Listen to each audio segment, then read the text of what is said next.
Germany, early April 1945. The war is in its final, brutal weeks. A field hospital stands in the shadow of a collapsing Third Reich, canvas tents torn open by artillery fragments, stretchers half buried in mud, and the heavy smell of antiseptic mixing with the rot of abandoned supplies. Nurses move through the ruins with trembling hands. Their uniforms are soaked in rain and blood. Their faces are pale from days without sleep. Inside a shattered ward, the wounded lie packed shoulder to shoulder. Some cry out for home.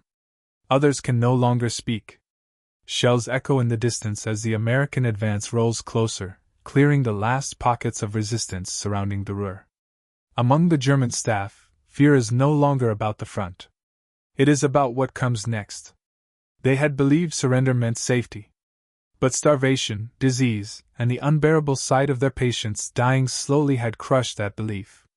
The nurses whisper not for rescue, but for something far darker. Ben, let Diocese Leiden. Please end our pain. What came next was not punishment. It was something the nurses never imagined. By the spring of 1945, the medical system of Nazi Germany had collapsed long before its armies did. The Wehrmacht had been designed for rapid campaigns, not a long war of attrition. After years of Allied bombing, logistical paralysis, and the steady loss of industrial and manpower resources, the entire structure of military healthcare was cracking under impossible strain. Field hospitals, once efficient and disciplined, turned into islands of desperation surrounded by chaos. Medical units were overrun as frontlines shifted faster than they could relocate. Army Group B, fighting in the Ruhr area, was particularly overwhelmed. Supply trains were destroyed or never dispatched. Plasma, morphine, surgical tools, and even basic bandages became precious currency. Wounded soldiers who might have survived in 1941 or 1942 now died slowly, not from enemy fire, but from the absence of medical care. The Allied advance only accelerated the collapse. Following the Siegfried Line breach, American forces poured into Western Germany. Entire corps advanced faster than German command could respond. Town after town fell. Hospitals found themselves trapped behind enemy lines without orders, reinforcements, or evacuation routes. They treated the wounded where they stood, often under artillery fire or strafing aircraft. The Geneva Conventions of 1929 technically provided protection for medical personnel and facilities. German field hospitals carried the Red Cross symbols and expected the rules of war to hold. But reality had moved beyond paper agreements. With the chaos of collapsing defenses, front lines were unclear, communication fractured, and hospitals were often mistaken for military positions. Some were shelled unintentionally. Others became battlegrounds as German units retreated through them. Morale among German medical staff plummeted. Nurses worked days without rest, operating without anesthesia, improvising splints and transfusions. Some were barely trained auxiliaries forced into frontline duty. They watched soldiers bleed to death simply because there was nothing left to give. The wounded overflowed into corridors, basements, barns, or whatever shelter was available. The destruction of supply lines was psychological as much as logistical. Food shortages were severe. Nurses and doctors grew weak from hunger. The Western Front in early 1945 was not just a military defeat, it was the breakdown of humanitarian systems themselves. And as the American advance continued, the Germans feared they would be unable to protect their patients, their wounded, or themselves. Some believed surrender was the only hope. Others feared retribution for serving the Reich. But none of them expected what they were about to witness when the Americans finally reached their hospitals. As American forces penetrated deeper into Western Germany, they encountered a landscape defined not only by military collapse, but by the slow disintegration of medical order. Eyewitness reports from U.S. infantry and support units described scenes that were unlike most previous encounters in France or Belgium. There, German field hospitals were still functioning, strained, but intact. In Germany itself, they found institutions that had crossed beyond exhaustion into near abandonment. The most reliable accounts came from U.S. Army medics and officers assigned to medical clearing stations. These soldiers had been trained under clear procedures. Enemy medical staff were to be treated as non-combat personnel. Captured nurses and doctors were not to be harmed, and if able, were to assist in caring for the wounded. The rules were detailed in training manuals and reinforced through chain of command. Even during the harsh battles of Normandy and the Ardennes, many American units had honored these protocols. But the brutal reality on the ground was never simple. The hospitals the Americans entered were not orderly. They were crowded with severely wounded men, burn victims, amputees, feverish soldiers suffering from gangrene or contaminated wounds. The air smelled of infection and rotting flesh. Many of the nurses had lost their composure. Some wept openly. Others appeared emotionally detached, functioning on empty, unable to leave their posts yet barely present. American medical officers recorded what they found in simple, factual language.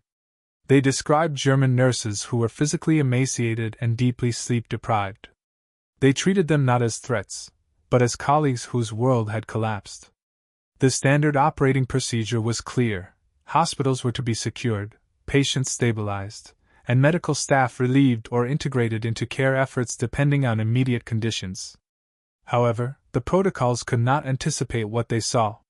Some hospitals were surrounded by rubble. Others had been stripped by retreating units. There were cases where German medical staff had gone for days without water or food. Many had reached a psychological breaking point.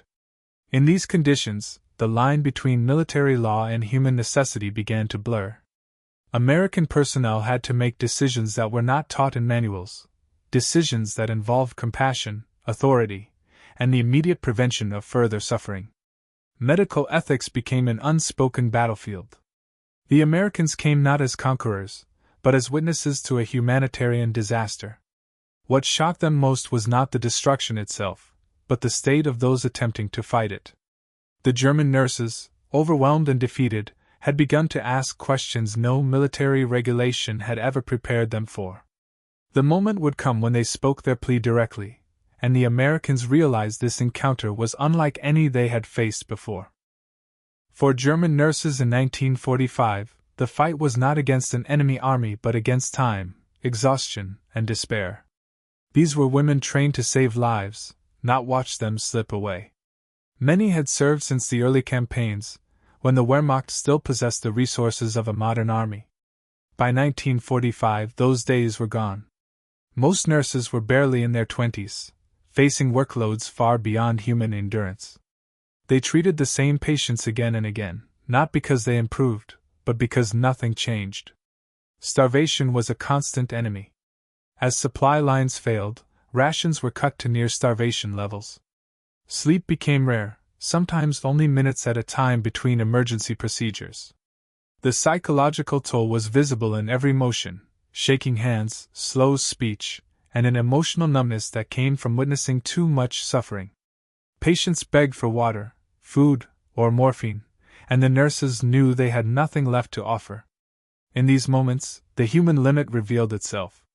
They did not fear the enemy advancing toward them. They feared the continued burden of watching their own collapse. Field hospitals were never meant to be battlefields, yet in Germany's final months, many became just that. American artillery struck nearby roads and railways to cut off retreating German forces. Hospitals caught in the crossfire were often indistinguishable from military positions. The nurses treated wounded even as explosions shook the ground and shattered windows. They patched torn arteries under the sound of aircraft engines. They moved patients during bombardments because staying still meant death. Medical units normally rely on safe evacuation routes and protected spaces. But Germany in 1945 offered neither. Front lines shifted rapidly, sometimes without warning. A hospital that was safe in the morning could be isolated by the afternoon and surrounded by American patrols by evening. The nurses became the last functioning segment of a disintegrating military structure. They held their positions not because of strategy, but because they had nowhere else to go. Their dedication prevented total chaos. But every day they stayed, more patients arrived than could ever be saved. War reveals a truth that training rarely prepares anyone for: sometimes mercy requires more courage than cruelty. The German nurses faced choices that defied protocol. Their patients died slowly, torn apart by wounds that had no possible treatment. The request that broke their silence was not a cry for rescue, but for release.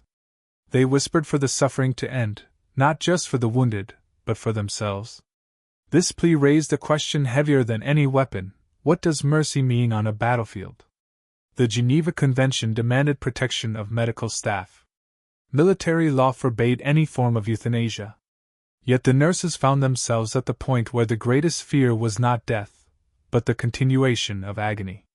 Their words revealed a truth that no regulation could answer: war had pushed them beyond morality into the realm of necessity. The Americans who would soon arrive were about to confront the same question from a different perspective. When American soldiers finally reached German medical stations, they did so as combatants, but what they found forced a shift in perspective. U.S. Army training emphasized discipline, protection of civilians, and strict adherence to the Geneva Conventions. Enemy medical personnel were not to be harmed, but respected. Yet the sight that greeted them in these hospitals was something few manuals had prepared them for. They did not encounter fanatic resistance or hostile staff. Instead, they found exhausted nurses working in conditions far worse than their own medics had endured. The Americans saw not an enemy, but professionals fighting a losing battle against time. It broke down assumptions and challenged expectations.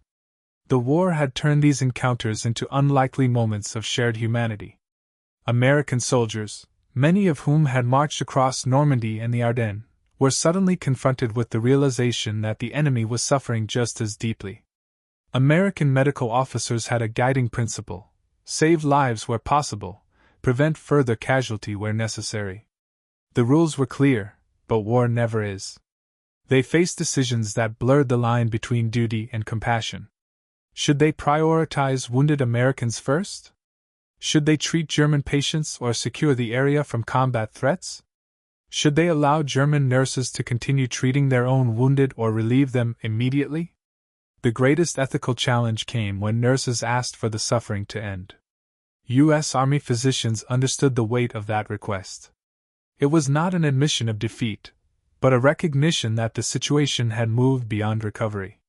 Medical doctrine avoided the subject of mercy killing, yet the Americans were forced to address the question: was it more humane to prolong life without hope, or to act in ways that reduced suffering? Their decision would define the encounter, and remains a point of historical examination. Even in the final months of the war, military discipline remained one of the few things separating order from chaos. For the Americans, entering an enemy hospital was not only a test of compassion but a tactical challenge. There were wounded soldiers, armed guards who did not know if they should surrender, and the possibility of booby traps. Every move had to balance tactical caution and humanitarian instinct. For German nurses, survival meant maintaining discipline despite everything collapsing around them. They stayed because their duty bound them there. They followed procedures when the war had rendered them meaningless. Their professionalism under these conditions was a form of resistance against the total breakdown of everything they had been trained to uphold. Both sides were about to learn that survival in war is not just about who wins the battle, but who preserves their humanity through it. The moment of confrontation did not begin with weapons drawn. It began with silence. American infantry and medical personnel approached the German field hospital cautiously.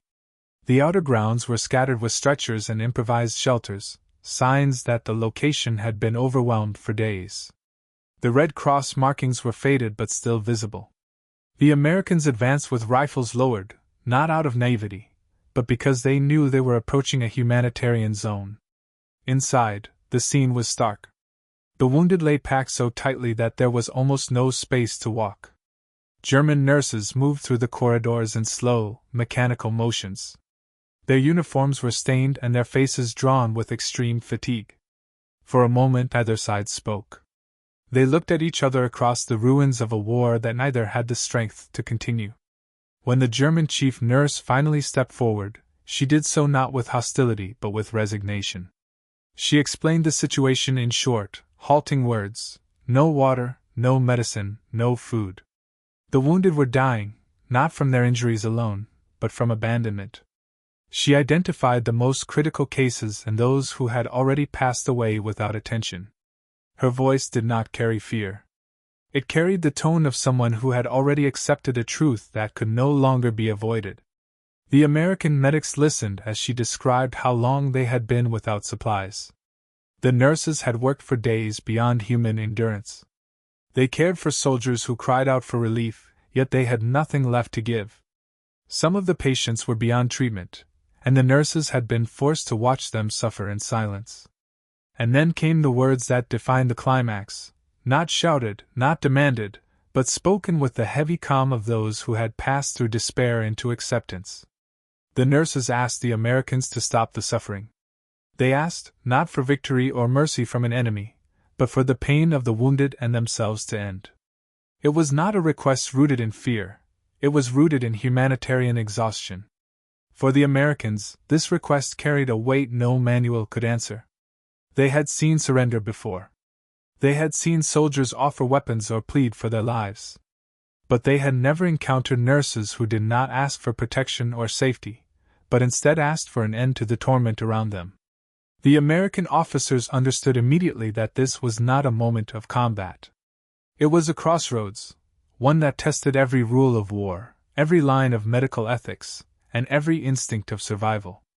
They had to respond not as conquerors, but as human beings caught in the last hours of a collapsing world. At that moment, the war felt suspended. Orders, strategy, and the movement of armies faded into the background. What mattered was the choice that stood between them, whether suffering was something to be prolonged through procedure, or something to be confronted with an answer. The response came soon after, an answer that neither side had expected. The American response was not hesitation. It was action.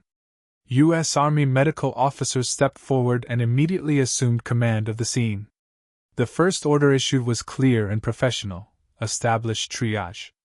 The worst of the wounded would be treated first, not by nationality, but by survival probability, a protocol drilled into American medical training from North Africa to the Ardennes.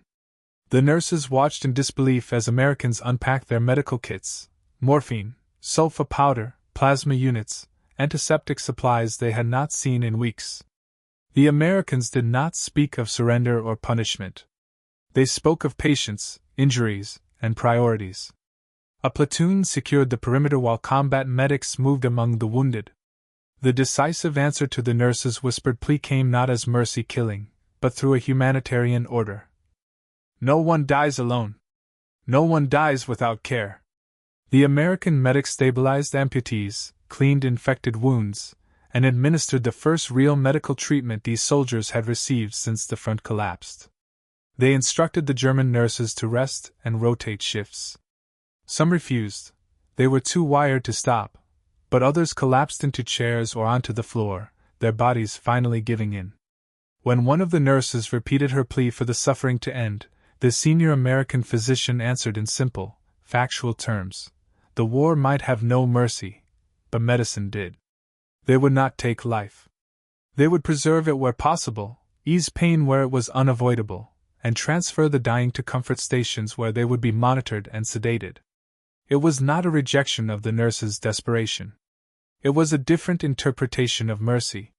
Transport trucks began arriving. Some of the most critical patients were evacuated immediately to U.S. Army field hospitals. Others were stabilized on site.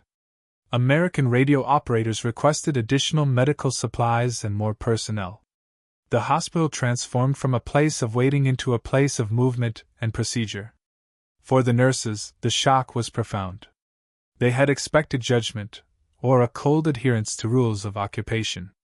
Instead, the Americans answered their despair with structure, resources, and the professionalism of an army that had planned for the humanitarian aftermath of every battle it fought. This moment became a turning point for everyone present. German medical staff surrendered formally, not as prisoners, but as colleagues who had reached the limits of human endurance.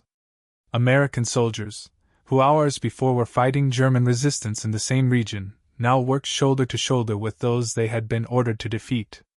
The hospital grounds, which had been a silent landscape of suffering, came alive with the sound of coordinated effort. Stretchers moved. Orders were given.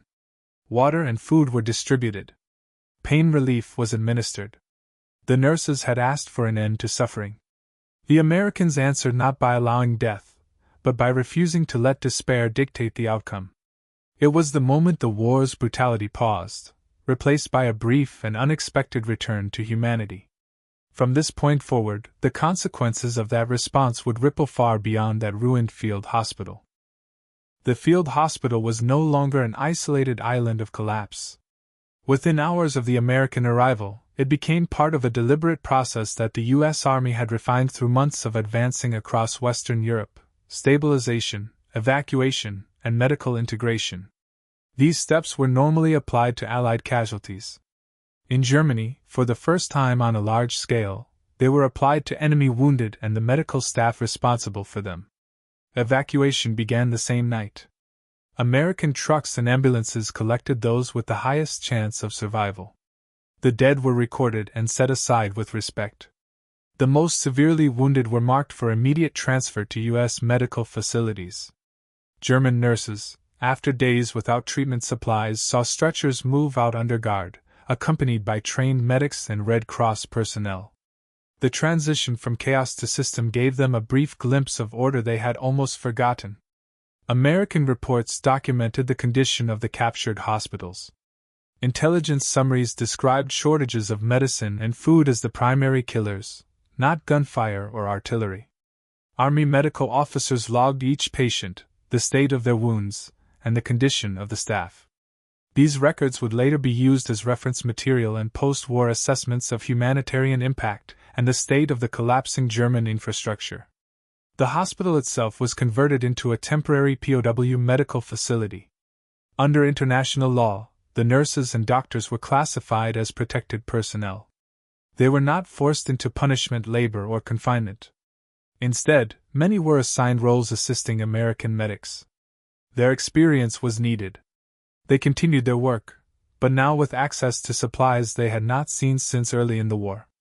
U.S. Medical Command maintained strict supervision over the facility. Security patrols ensured the area was safe from scattered German units still moving in the region. Conditions improved rapidly. Clean water and basic rations were delivered. The wounded received consistent pain management for the first time in weeks. Dying soldiers had their final moments eased rather than prolonged. Official reports from the American side noted the cooperation of the German nurses and the effectiveness of shared medical efforts. Their plea for an end to suffering was recorded not as a request for death, but as the final signal of a system that had already failed. The American intervention did not erase that collapse, but it changed its course. From the ruins of that field hospital, a new phase began, not of war, but of control, care, and the complex reality of occupation. The consequences of the encounter reached far beyond a single field hospital. It became part of a much larger pattern unfolding as Germany's western defenses disintegrated. American medical operations shifted from treating their own wounded to managing the humanitarian collapse of enemy infrastructure. The Allied advance had become not just a military breakthrough, but an unplanned rescue effort. Strategically, the condition of German medical units confirmed what Allied commanders had suspected: the Wehrmacht was finished. The capacity to sustain its own casualties had evaporated. Hospitals that once symbolized German operational resilience were now signs of irreversible collapse. The medical system, always a key indicator of military endurance, had ceased to function. Once the Americans took control of these facilities, it was clear that no organized German counteroffensive could restore order. The field hospital evacuation was not only a moral decision, it carried strategic implications. Every wounded soldier who became a prisoner of war was one less combatant returning to the battlefield. Every German medical professional integrated into American supervision became part of an emerging post-war structure. The American response transformed the immediate battlefield into the first stage of occupation and reconstruction. Within days, reports from similar encounters emerged across the front. Military planners realized they were dealing not with temporary disruption, but the systemic end of Germany's ability to wage war. Hospitals, transportation networks, and supply chains were collapsing simultaneously. The American effort to stabilize medical zones accelerated the surrender of surrounding units. Soldiers followed the same route as the wounded. They no longer retreated to new defensive lines. They flowed toward the Americans because the war had already ended for them. These events helped shape the transition from combat to administration. The U.S. Army Medical Department later cited encounters like this one in post-war evaluations. They became evidence that protecting and rehabilitating enemy medical facilities reduced resistance and casualties. This approach influenced the policies used during the occupation of Germany and later conflicts, where humanitarian response became an integral part of military strategy. For the German nurses, the aftermath meant more than survival. They entered captivity not as criminals, but as trained personnel who had faced the final stage of war with discipline and duty. Some were eventually repatriated. Others contributed to the rebuilding of German medical services after 1945. Their story demonstrated how the war's end was not marked solely by battles or ceasefires, but by the quiet takeover of institutions that had reached their limit. The moment at that field hospital was not just the end of a desperate plea. It was the opening act of a war that had already shifted from fighting to ending. In the final weeks of the European conflict, the war's meaning was measured not only in victories or defeats, but in how humanity endured in the midst of collapse. The encounter at the ruined German field hospital illustrated a truth that would echo far beyond the battlefield. Mercy is not a concession of weakness, but a deliberate choice in the face of overwhelming suffering. The German nurses had reached the limits of endurance. They had witnessed the slow, unrelenting death of those they were sworn to save. Their plea, to end the suffering, was not a political statement or a surrender. It was a testament to the human cost of total war.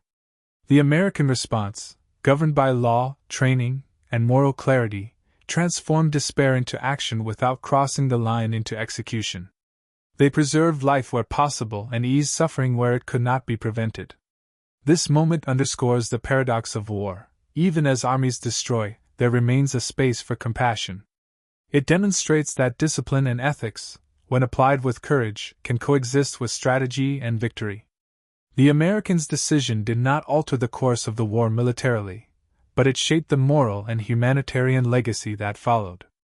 Ultimately, the field hospital stands as a reminder that warfare tests not only tactics and technology, but the limits of conscience. Mercy, when enacted in the midst of destruction, does not erase the horrors of war, but it affirms the enduring capacity for humanity, even in its darkest hours.